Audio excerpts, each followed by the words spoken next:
Welcome everyone. So my name is Brian Belay. I'm on the board of the Crowdfunding Professional Association, and we have a very exciting, very informative, and hopefully engaging webinar for you today. So again, thank you all for joining. If you did join and notice that your name is something that's not your own, we would kindly appreciate if you would go in and update that. So let us know who you are. Just update your name in Zoom. Just as a general reminder, at the bottom, there is Q&A. So in addition, throughout this session, if you have questions and things that come up, feel free to put them into that Q&A box, and then the moderator will be kind of handling those throughout the discussion and bringing those questions up.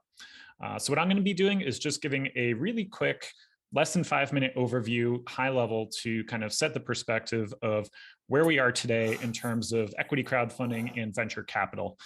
Obviously, there's been a lot going on with COVID-19 and everything else. So want to just kind of frame that so we have a good starting point for the discussion and everyone's kind of on the same page in terms of where we sit in terms of trends and that sort of thing.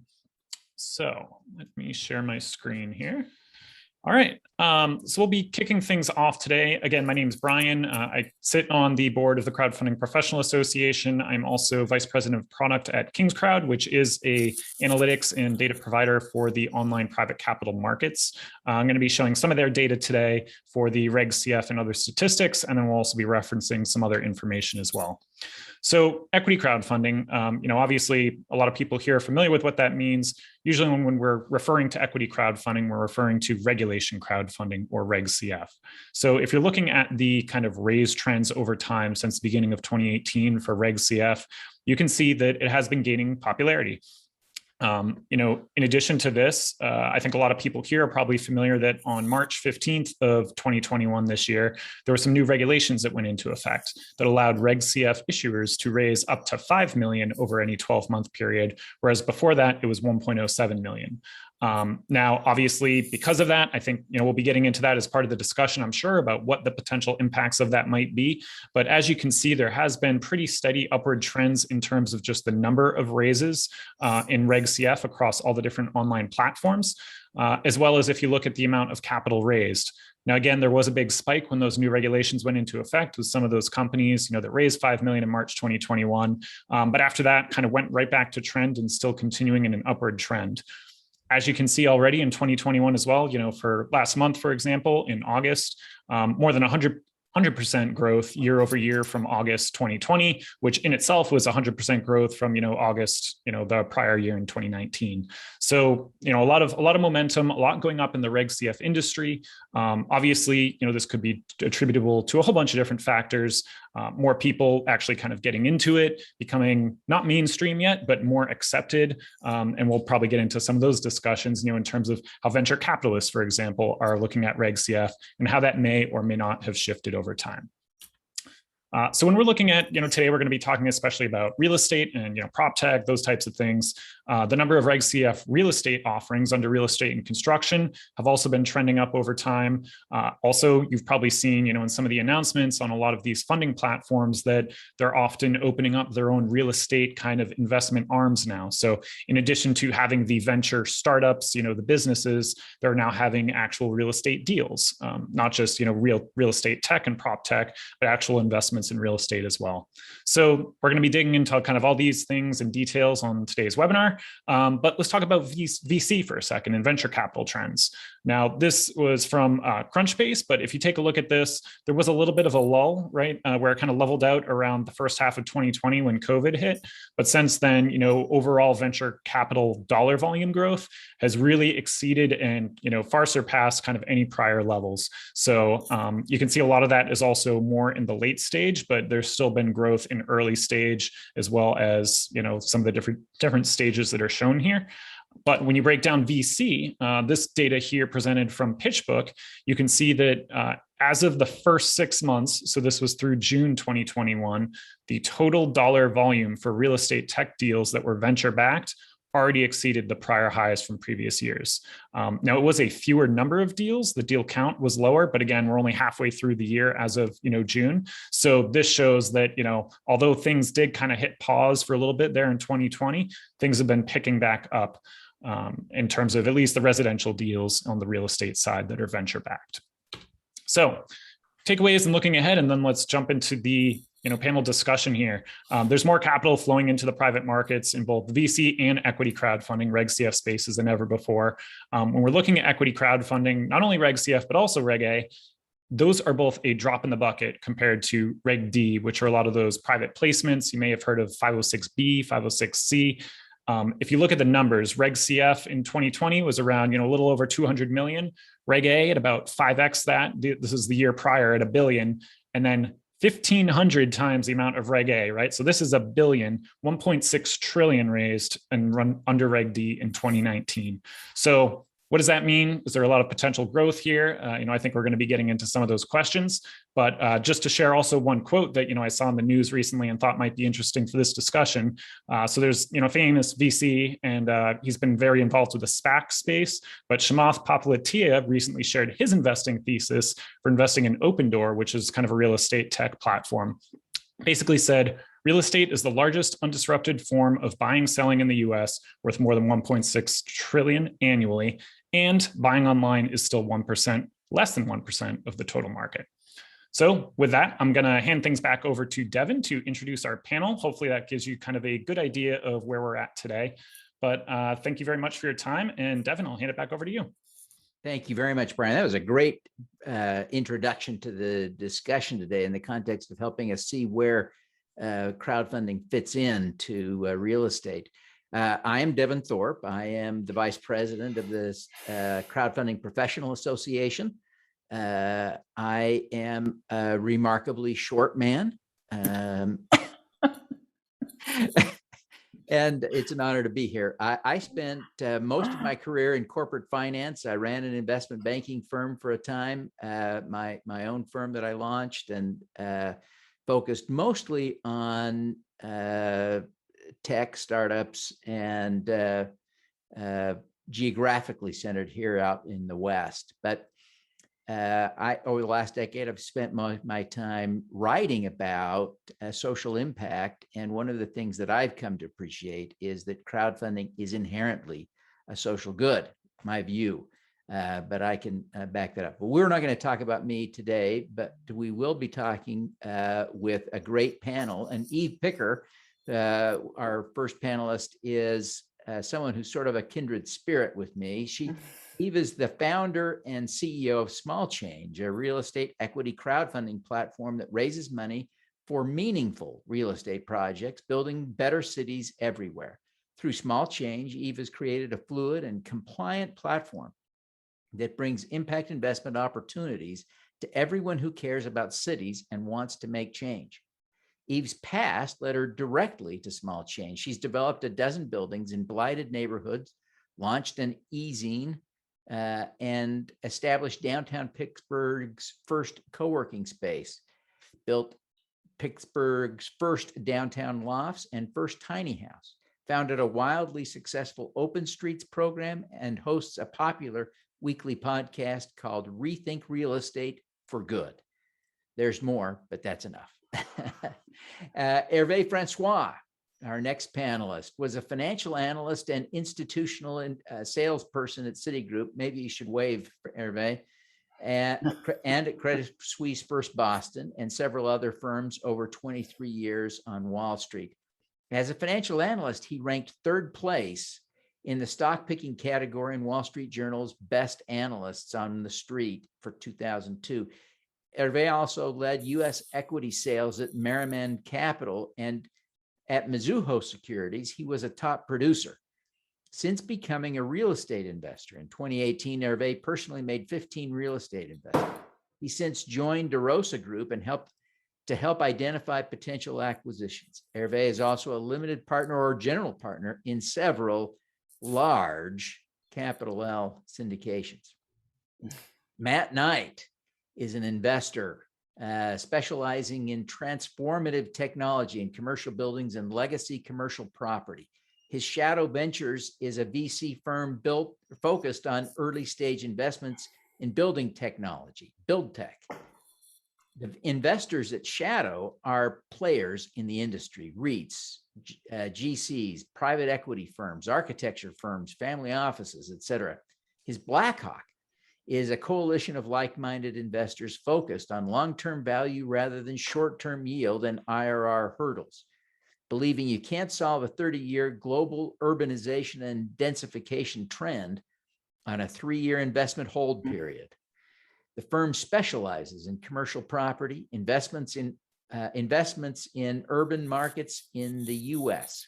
He notes CRE is for wealth preservation, venture capital is for wealth creation, and philanthropy should be a part of every business plan. Kudos to that, Matt. Matt, I want to start with you in terms of questions to kick off this discussion.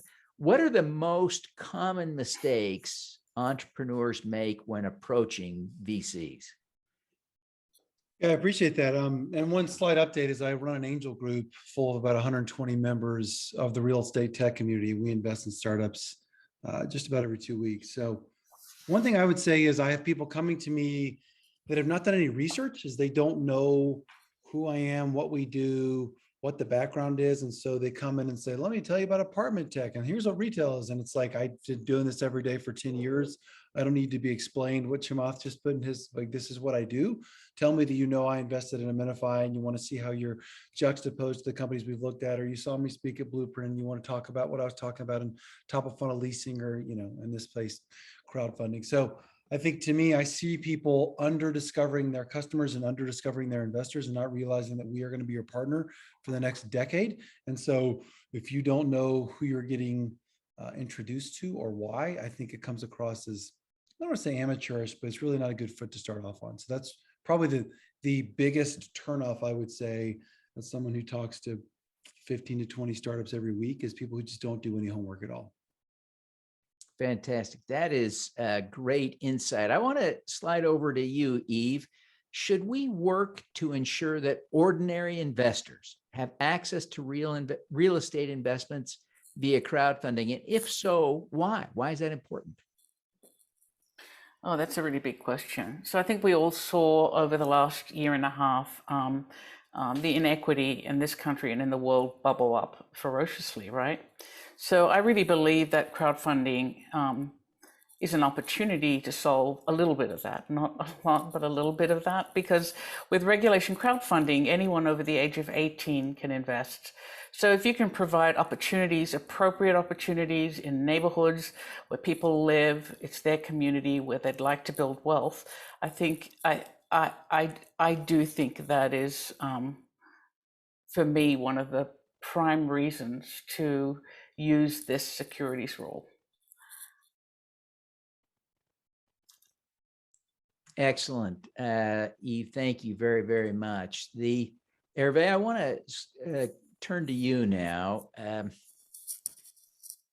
You've been playing in this space for a while. What do you see as some of the challenges of using crowdfunding?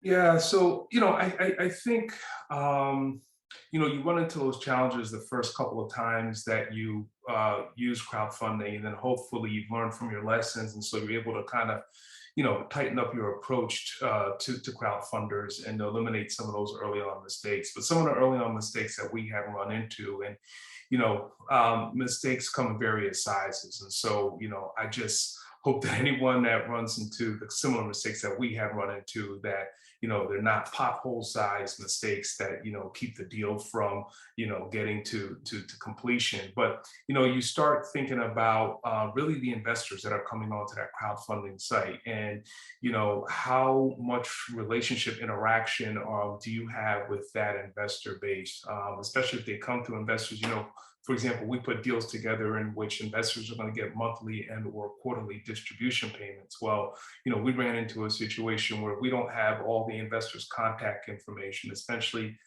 their banking ACH, information. All of a sudden, we are literally sending a check in the mail, to that investor rather than a monthly, deposit into their bank account. You have situations also where if the investment is small, and we particularly were dealing with this one crowdfunding site where the average investment by investors, regardless of the type of deal, was about $600 to $700. Well, if you are, telling folks for a real estate deal, on a crowdfunding sector, minimum investment is $1,000. Well, remember, as that real estate investment group, the cost of you servicing an investor investing $1,000 in the deal is the same exact cost of servicing an investor that's going to invest $50,000 or $100,000 in that deal. So now you really need to start thinking about the cost of what it takes to service an investor. Some investors, because they feel they are only investing $1,000, it's not the biggest thing in the world to them if they wind up missing a monthly distribution check. If you're talking about a 9% preferred return on $1,000 investment, kind of thing. And then just lastly, the transfer agent, right? Because make sure you have a good communication, good discussion with that crowdfunding site up front in regards to who's going to be responsible for processing those payments and things like that. Because if it's not going to be the crowdfunding site, that's fine, but then just understand that you're going to have to hire a transfer agent to go ahead and do that process, which can add to the cost and things like that. So a lot of, I would just say, I'm not trying to throw ice water in at all. A lot of successful real estate investors have invested, millions and millions of dollars over crowdfunding. I think this law that passed back in March, that you can raise $5 million now, and that's up from $1 million before, I think is very, very positive. I'm just really highlighting some of the the concerns and some of those those small potholes, like I was saying about that, could wind up derailing your investment overall.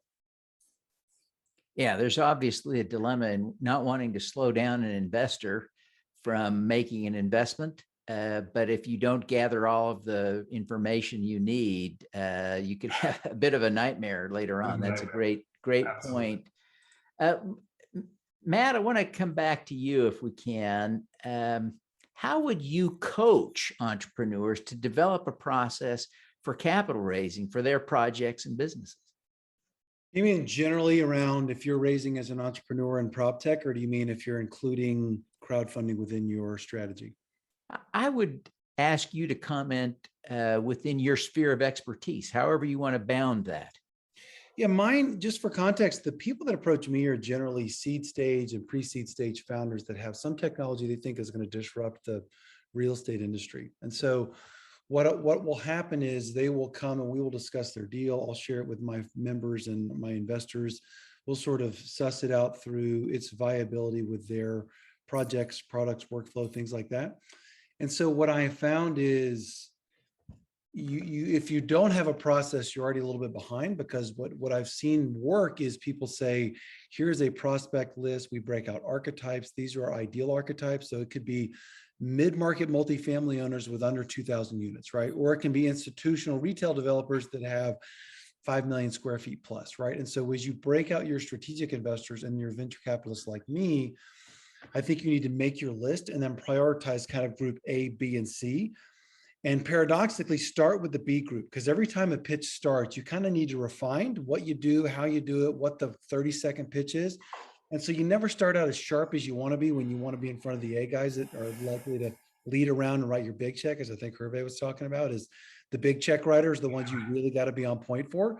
And so call people like me that are low key, will give you feedback. We should be in your B group. C's are the long shots, right? Is maybe, maybe not. They're mercurial. Half the time you call them, they don't call you back, right?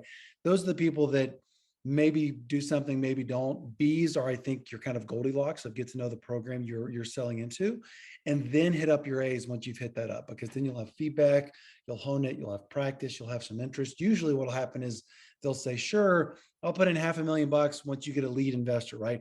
Then you go after your A round guys for the lead investor. And so that's sort of ignoring where the capital comes from. I would always archetype your prospects. And as I said earlier, research them. If you don't know what they've done before, what they do now, who they know, it's going to be tough for you to come up with any context and sell into what they like. And most of us are extremely open about, here's what I like, here's how to sell me, here's what gets me excited. These are the deals I've done before. Most of us are pretty open about that. So hopefully that's helpful. That's very, very helpful. I know everyone who's looking for money, and a lot of the people in the audience are, that they just crave that insight. So thank you, Matt. Eve, I want to turn to you now as we think about educating both entrepreneurs and investors. We got to recognize funding portals are stretched pretty thin. Most of them are startups in one form or another, just because this is such a new industry. what role should they play in investor education? And who else should play a role in investor and entrepreneur education? Devin, do you mind if I take a step back and just talk about the way I see funding portals in the capital stack of real estate deals? Sure, yeah, that'd be great. Because I think what Matt just said is really pretty much the same for real estate. When you do a real estate project, you have a capital stack, and your A investor is a bank, because really that's the cheapest money you're going to get, and that's really where you should try to maximize your capital. And then you have perhaps some larger institutional investors, and then you might have some smaller investors. I don't know, it depends on the size of the deal. But where crowdfunding is today, and I'm talking about regulation crowdfunding, I'm not talking about platforms like CrowdStreet, which are only playing in the accredited investor space. So they're really servicing online all that, and I hate to say this, old white boy money that is going towards buildings that are really just commodities. They're ways to make money. Okay, so the way I think about this is, there's kind of more to the story, right? Most of those large players won't invest less than $10 million. So you have a lot of real estate appearing all over the United States that looks the same and serves the same because it's financed the same. Okay, lots of podium buildings, lots of larger projects that have high efficiency and can make high returns for big ticket investors. So where does it leave all the neighborhoods, all the underserved people, all of the new developers who want to try something new, who want to innovate, who want to try and figure out how to get housing affordable or built in a factory? It really leaves them in a pretty sticky position, because banks are really they're really geared around investing in the same thing over and over and over again. So anytime you innovate, or you have someone who looks different, a minority developer who hasn't done it before, or woebetide a female, it's going to be harder for them to get a bank loan, and it's going to be much harder for them to get significant investment dollars. And that's where I think crowdfunding comes in. And it's really early days. When a developer comes to me, and we're talking to developers who are doing humongous projects, 3,000 unit projects, what they recognize is that there's a little piece of their capital stack that can involve and engage the community they're in a meaningful way. And that's the piece that we want to serve. And that's the future the very bright future that I see for regulation crowdfunding. So, but where are we today? To your question about investors, pitiful investor education. I mean, for funding portals to have to take on investor education as well as everything else, we're small. We have to do everything pretty well that broker dealers have to do. It's kind of crazy. Most people don't know that regulation crowdfunding exists. So where do you find them? It takes a lot of money to convert a Facebook follower into an investor. A lot of money. I don't know how you solve that, but one of the ways we're tackling that, and I think probably most funding portals is when a developer comes to us and thinks that we're going to raise money for them, the first and the biggest thing we talk about is look, this is your crowd. People will invest in your project, in your neighborhood, in you, because they trust you. Yes, some of our account holders might invest as well, but really you have to market this. I can hear Samson applauding in the background. Devin, can I ask a follow-up question to that? Please, please. I don't want to take it off the rails if you have something, but No. I'm curious, Eve, when I followed this early, when we were tracking Fundrise and Realty Mogul and the guys, and we looked at those deals, and I was on those platforms, and then they ended up getting a bit of a bad black eye in the institutional investor space, where they said, well, why'd you convert into a REIT? Why are all the deals sub 10% return, right? It kind of looked like they were self-selecting into subpar deals. And so what's come to my ears when people say, well, I tried it 5 years ago and I kept getting 8% IRR and I would just keep going with my buddies at the golf club and I get 16. Like, why would I do that? Is there a perceived quality issue when you have these retail investors that have kind of dabbled? Oh, yes. They know it, but they just. Yeah, I mean, honestly, there are so many problems with these deals. When we're dealing with larger developers, one of the first things I want to know is, what does your capital stack look like? What does the legal structure look like? Because, you know, US Bank up there that is doing a new market tax credit deal does not want to end up next to retail investors. They don't. So, and that's because their attorneys, it's not for any reason, because I think there's a ton of safeguards in regulation crowdfunding. But it's for no other reason than lack of education, right? That the attorneys, how many attorneys in this country really know regulation crowdfunding and all the rules already in place, and the fact that we have to run bad actor reports and everything else we have to do? They don't know, so they're safeguarding their clients by saying, don't you invest in a deal that where there are retail investors. And at the other end of it, you know, regulation crowdfunding has a ton of warts. We really can't use single purpose entities. The SEC really wants those investors in the building ownership or the business ownership, I think really because they want the business owner to look after them. So there's a ton of things to navigate. But Fundrise and Realty Mogul really started their businesses before regulation crowdfunding existed. And they started, Fundrise, who I think very highly of, started using Regulation D, and you know, all the blog posts I read, they found it excruciating putting those deals together, and they had an opportunity to turn to Regulation A in a different way, and they took it. Is that wrong? No, it's where their business was in the life cycle of all of this that I think that, I don't want to say force them that way, but it's a decision they made at that time for their business. This is a very different time now because the rules for regulation crowdfunding are expanding, the use of it expanding. I don't know that you can compare any of them. That was probably a very rambly answer. I'm sorry. That's all right. This is an important discussion. I want to bring Hervé in. Hervé, do you see a disadvantage to using crowdfunding as part of your capital structure? You know, there are some disadvantages. There's no doubt about it. But it kind of goes back to what I was saying before a little bit, in that you just have to be very careful. You have to do your research.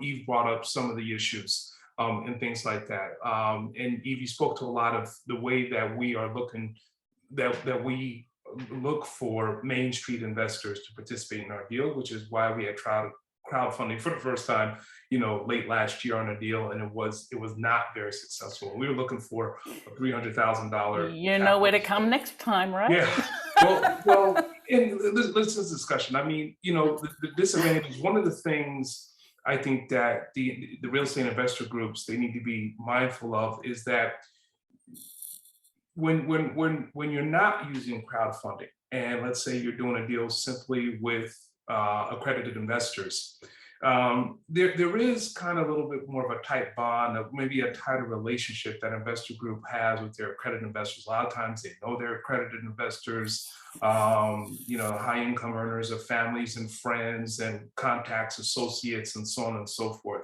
When you go the route of crowdfunding, you lose some of that relationship, especially if the investors are coming directly or they're coming indirectly to you from a crowdfunding site. So you don't have that tight relationship anymore. So you don't know your investor on a personal basis. And truth be told, that investor through that crowdfunding site does not know you, the investor group, the investor team, on a personal basis. So there is an inherent amount of trust that needs to be assumed, that needs to be built in between both parties. We're like, who the heck am I investing with? To the, who the heck are we taking money from? Right? That kind of goes both ways. And when you're not meeting, you know, sometimes the investor groups, when they're taking capital from accredited investors, once the deal is closed, maybe they'll have a post-close dinner or something like that for 20 people. Look, you can raise millions from 10 people, but you can also raise millions from 10,000 people, but it's just going to take obviously that many more people, and it's going to be the smaller dollar amount. The investor groups will gladly do a post-close dinner, a post-close walk through the property with their 10, 15, 20 investors. They can't do it with 1,000 investors. Oh, I disagree. I have one issuer who did exactly that. Okay. Raised $900,000 for a project in the Berkshires in Massachusetts, did a post-closing walkthrough with all his investors, offered discounts to his investors. I mean, it is absolutely a two-way relationship for them, and they're planning on building their business with crowdfunding because they want that community connection.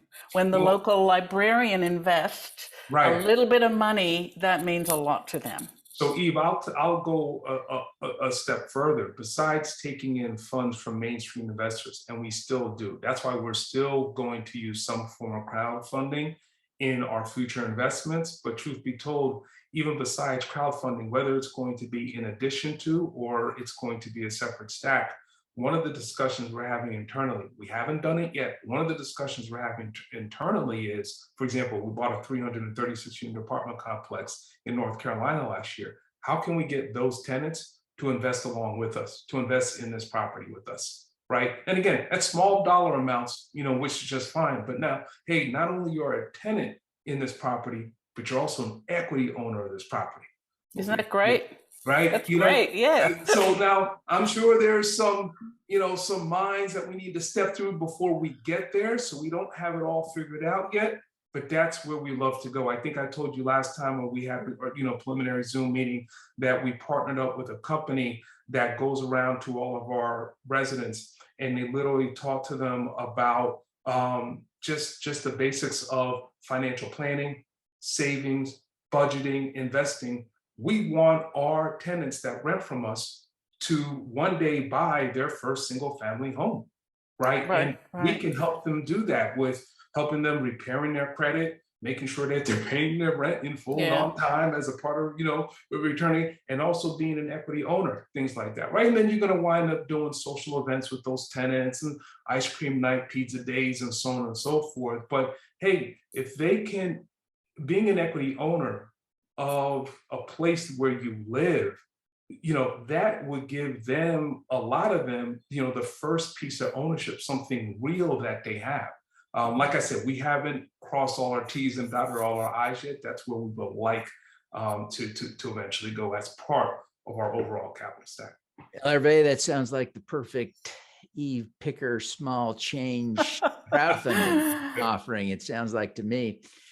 Matt, I want to turn to you now. As we talk about this, I think this is really an important time to come back to you and ask for your perspective as a venture capitalist. How do you react when an entrepreneur founder comes to you for venture capital while simultaneously conducting a crowdfunding offering? I think, and I don't want to put words in Eve's mouth, but I think to me, any successful fundraise comes back to storytelling. And if you can tell a compelling story about why this is happening, and usually it's why now, because there's 1,000 things we can all invest in with our limited dollars, right? So why should I pay attention to this now instead of just talk to you in 6 months? And so if you come and tell me you are crowdfunding and it's got a compelling reason to it, like in my world, AngelList has done a great job with this. Gumroad has done a great job with this. A few of the emerging banks have done a good job with this, saying we want our clients and partners to have some stake in this company. So we're going to open up a small crowdfunding campaign. And these guys had no trouble raising money, right? Mercury raised $200 million as a neobank, didn't need it, but they said it's an alignment of incentive play. And that made a lot of sense to me. And so same thing here. I mean, to use Eve's point of librarian is if you're saying we're doing all non-anchor retail in a small neighborhood, we want the neighborhood to be bought in because the lender won't get excited because we can't get credit on the leases. But if you guys can come in, we can get a lower LTV loan and we can get the lender comfortable, right? Get the neighborhood to buy in. So we don't need an anchor tenant with credit worthiness to get the lender involved, right? That's a good story, right? So to me, it's usually, I would say 6 times out of 10, it's a negative signal, sort of like having an investment banker. It's like, I respond to every cold email and every LinkedIn message. Just like, if you can't get to me and you need an investment banker, that's a problem. That's a red flag that you're not much of a hustler to get to people that want to help you. And crowdfunding has historically, this is why I brought this up with Eve, it's historically sort of self-selected it into, I don't want to say mediocre deals, but not the deals that. Well, let's talk about that. Let's talk about that. We can't, but you get my point. Historically, right? And so again, that's why I asked you the question, Eve, was like, it has this taint to it of, why can't you do it the other ways, right? Which again, there's always good answers to that, but it comes with, tell me why, give me a good reason why that's, because I think Hervé said this, is it's going to take time. It's going to take bandwidth, right? It's going to take time and bandwidth. No, I agree. If you can go to CalPERS and get 20 million from them, why would you spend 6 months convincing 4,000 locals to give you $50? Like, go convince, it's Occam's razor, right? And so again, there's reasons why. So it's tough to give you a blank, it's always bad or good. But if you have a good story, I can buy that. I can buy into that. Yeah, I mean, I think we have lots of good stories, but I actually can't, do you mind if I take Devin? I want to talk about the quality of deals, because I think that's a really interesting point and important. And I don't know if you know this, but under regulation crowdfunding, the funding portals are not permitted to curate, and we are actually not supposed to vet deals. We're not supposed to do due diligence. We're supposed to, I suppose, believe that the plan makes sense, but that's it.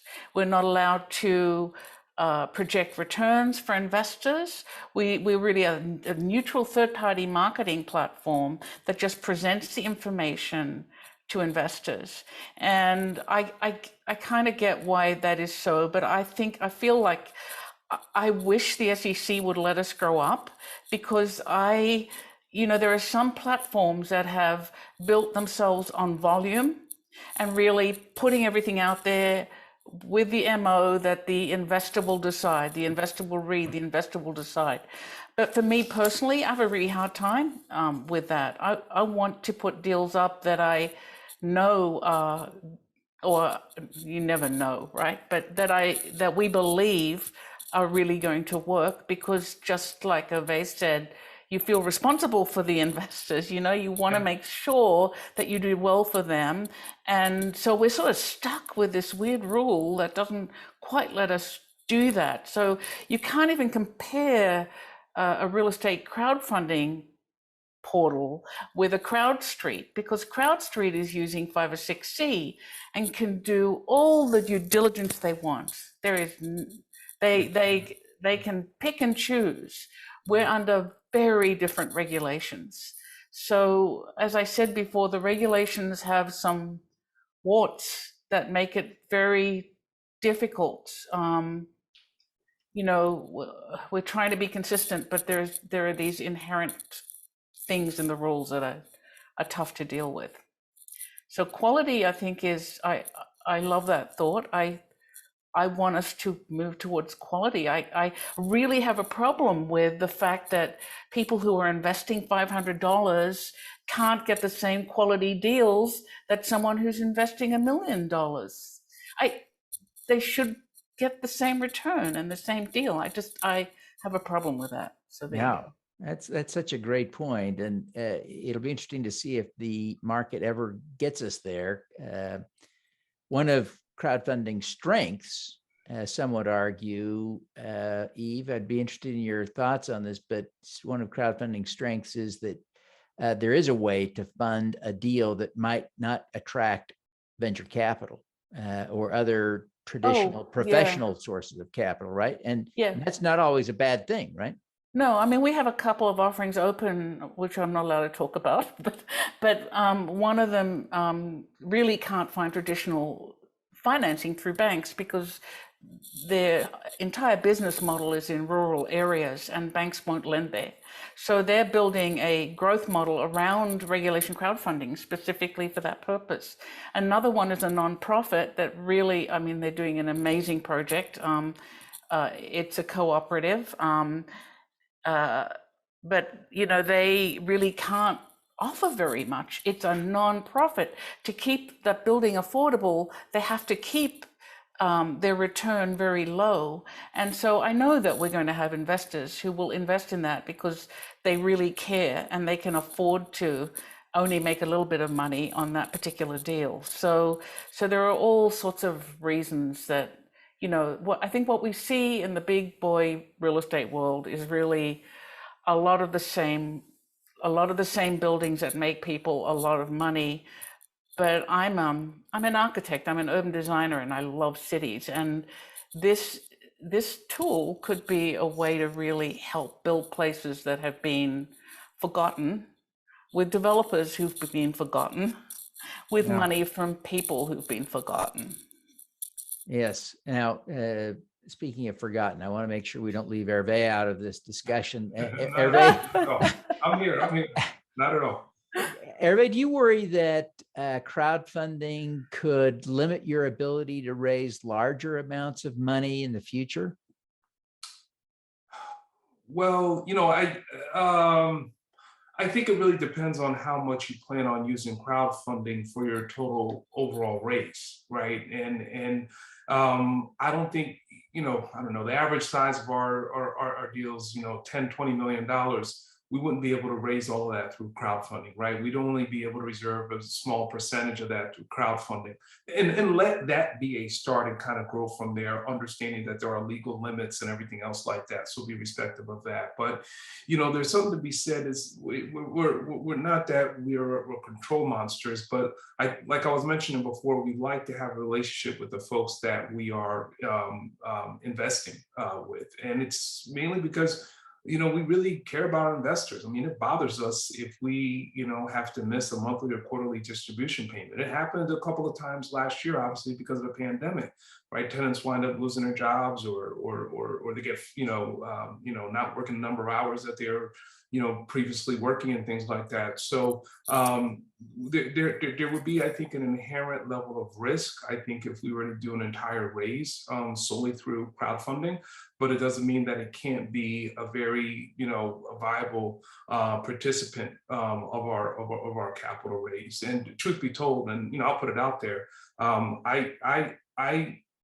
I'm pushing for it because of the social aspect and the social component. Some of the things that Eve was talking about, right? I mean, just really giving an ability for Main Street investors to have ownership, whether it's directly in the in the complex that they're living, or it's the local librarian, the local restaurant owner, having equity in something else. And so there is a place for it, for real estate investing.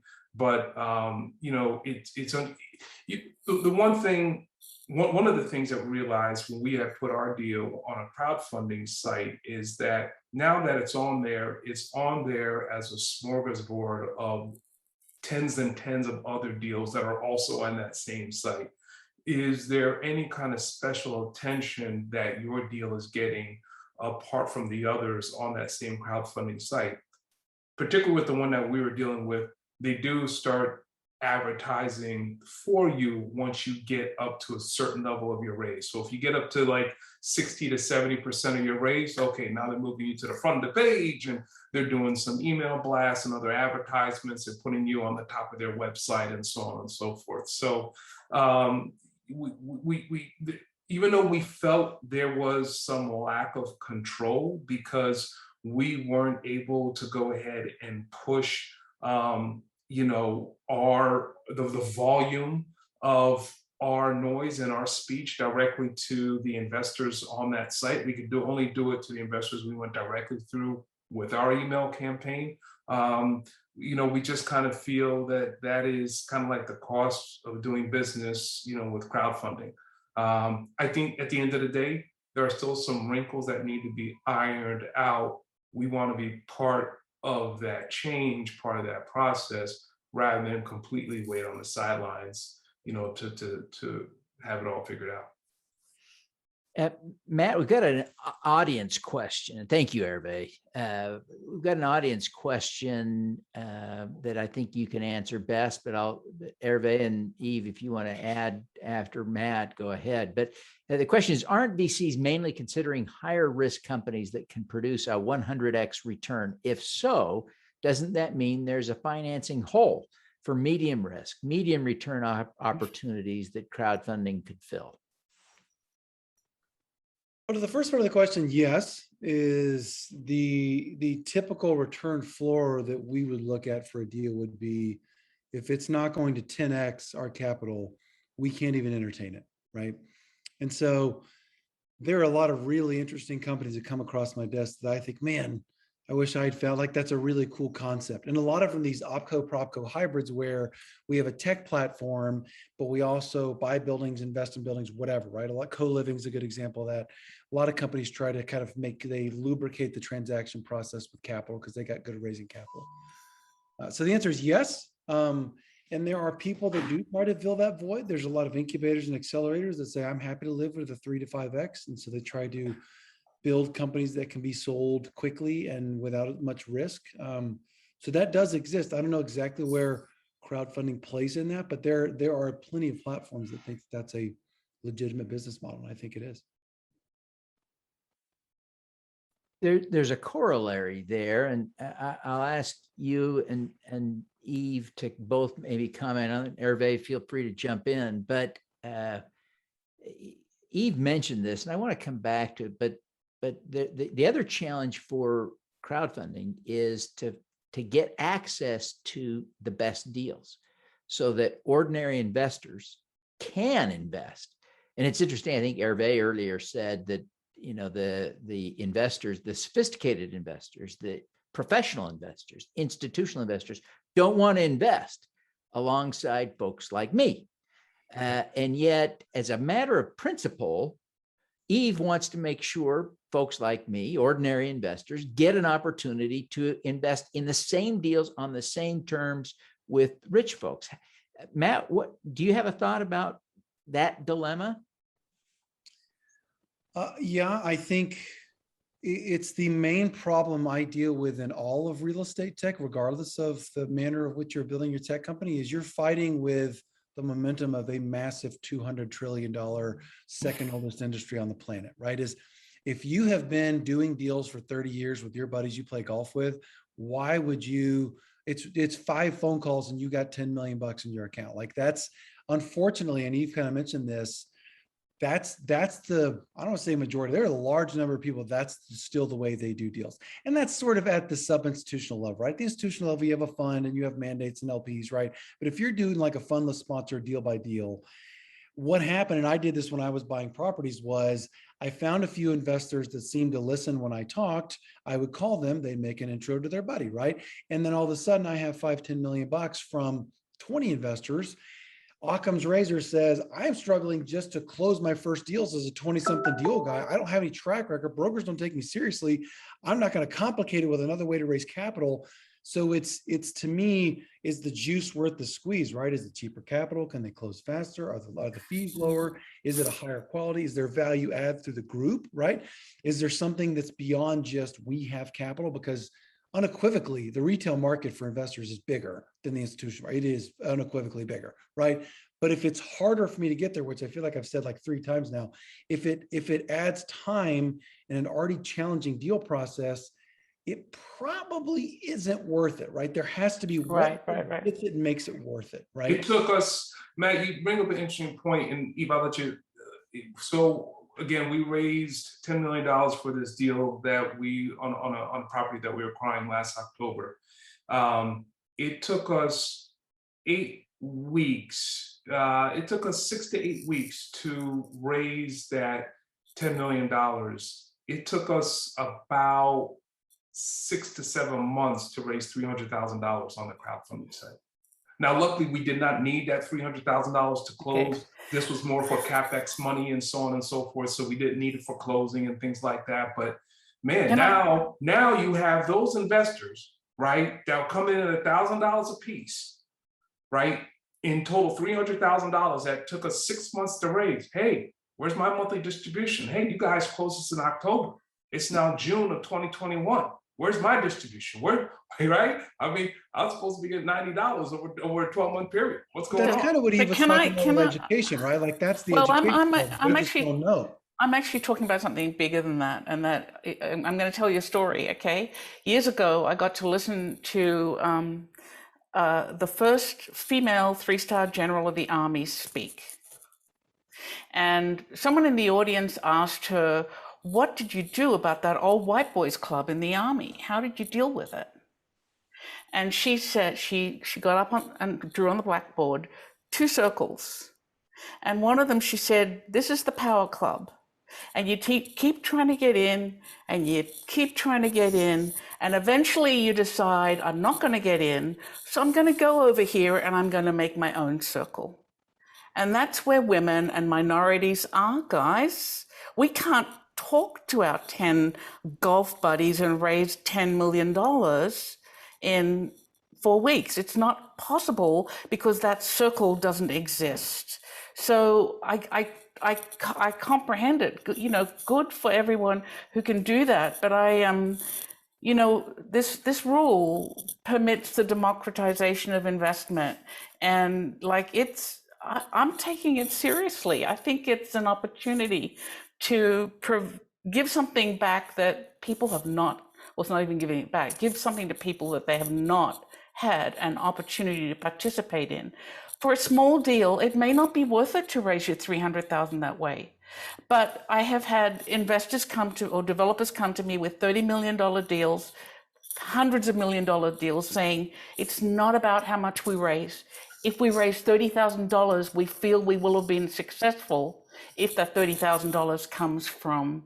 But that's why we did it. Well, that's what I'm saying. So exactly right. This is little bit. This is more than just raising money. Oh, absolutely, absolutely, and that's why because we didn't have to go on a crowdfunding site to raise 300,000. We already raised 10 million. What do we want to do? We wanted to open it up and give an opportunity for Main Street investors to invest in these. We thought we believed it was a good deal. We believed it was nice returns. We offered 2 classes of shares for people to be in for 3 years or for people to be in for 10 years. If you're in for 3 years, 9% preferred return, right? So we thought, hey, this is something obviously a heck of a lot higher than what folks might have been earning in their bank account, wherever that $1,000 was sitting or something like that. So it was a test for us. It wasn't a wildly successful test, but right. it didn't scare us. Now we have to go back to the drawing board and we have to figure it out. Some of the things we figured out was like, we can't use this, guys, to go ahead and raise our entire capital. Fine, that's okay, fine. But can we use it for some of it? And again, maybe not the capital that's needed to go to closing on day one. But that's right. You have some CapEx exactly money right. that needs to be because that's stressful, right? That's very stressful because you know how it is. Oh yeah, I'll invest. No. Hey, where's the check? Hey, No, I know that's very stressful. Right? Alligator hands, right? So it was like, okay. So there's a place for it. There's a time for it. There's no doubt of social impact.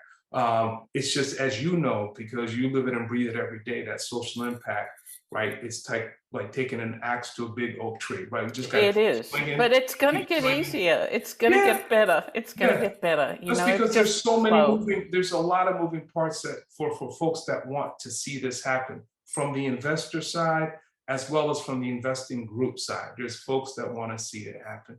Yeah. The African-American director, Ava DuVernay, had said it very similar to that 3-star general, right? Let's set our own table. Yes. Yeah. Let's set our own table, right? Because like you said, trying to get into that good old boys club with your golfing buddies that Matt was talking about, most likely not going to happen. Right. Because the ease of simplification in raising capital for a deal is that pick up the phone, 10 calls to my buddies that I go golfing with, boom, I'm done. Raise my funds. Yeah. I don't have to worry about, are they going to send it in or so on, because I know where they live. I know they're good for. Listen, I want to try and sneak in one last question. May I do that? This will be our last question. This is from David Duccini, and his question is, what are your thoughts about discovery sites like Crowdlustro and King's Crowd? What real value or role do you think they could or should provide? Eve, maybe we can start with you. Honestly, this is a horrible thing to admit, but I don't really have a lot of time to pay attention to them. They keep trying to sell their sites to me, and it's possible that it would be helpful. I don't even know how to begin to track that. That's not a great answer.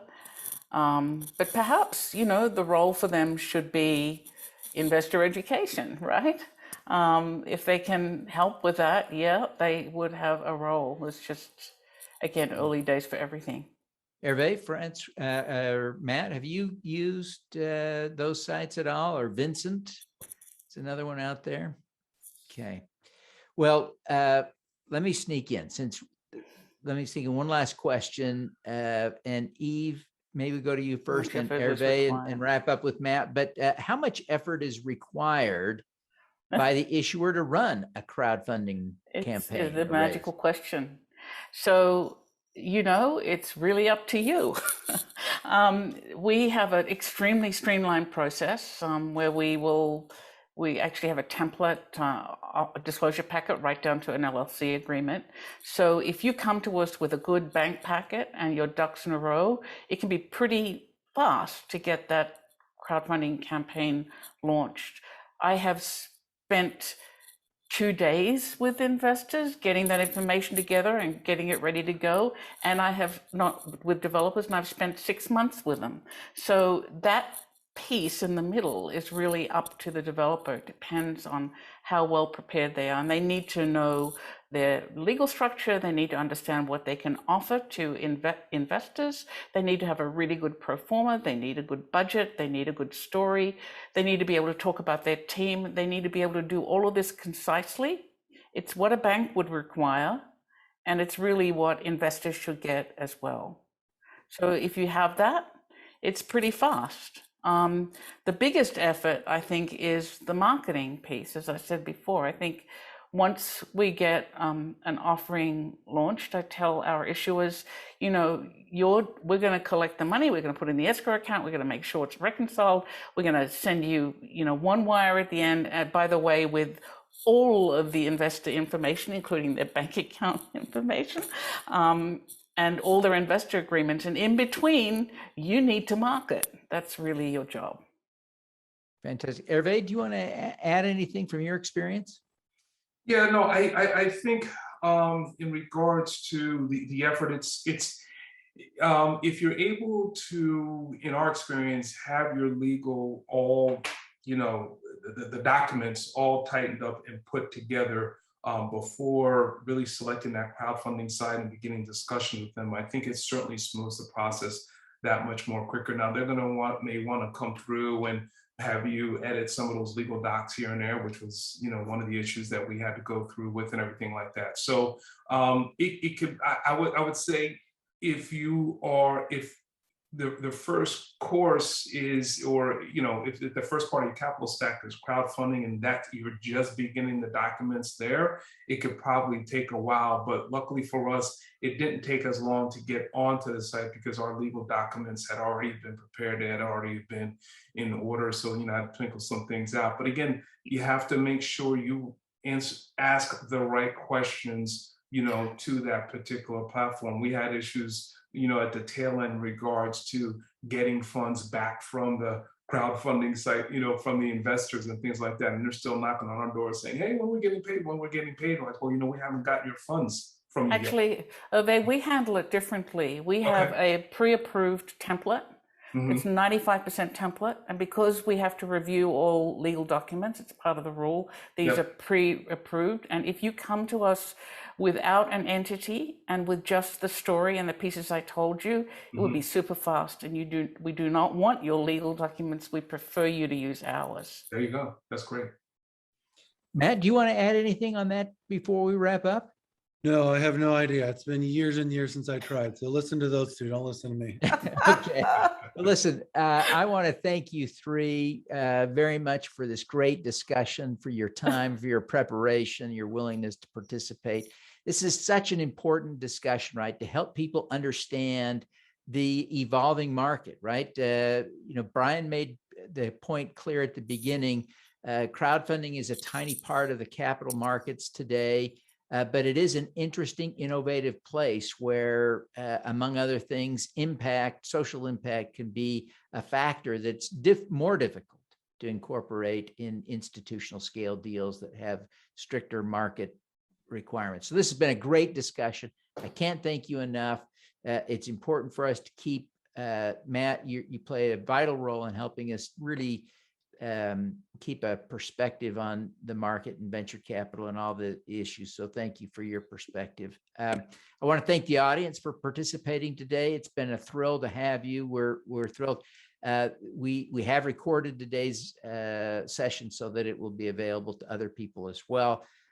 So again, thank you all for participating. I think that wraps up this session. All right, folks. Thanks very much. Thank you very much for having me. All right. Bye, everyone. Have a good one. Take care. Thank you, Devin.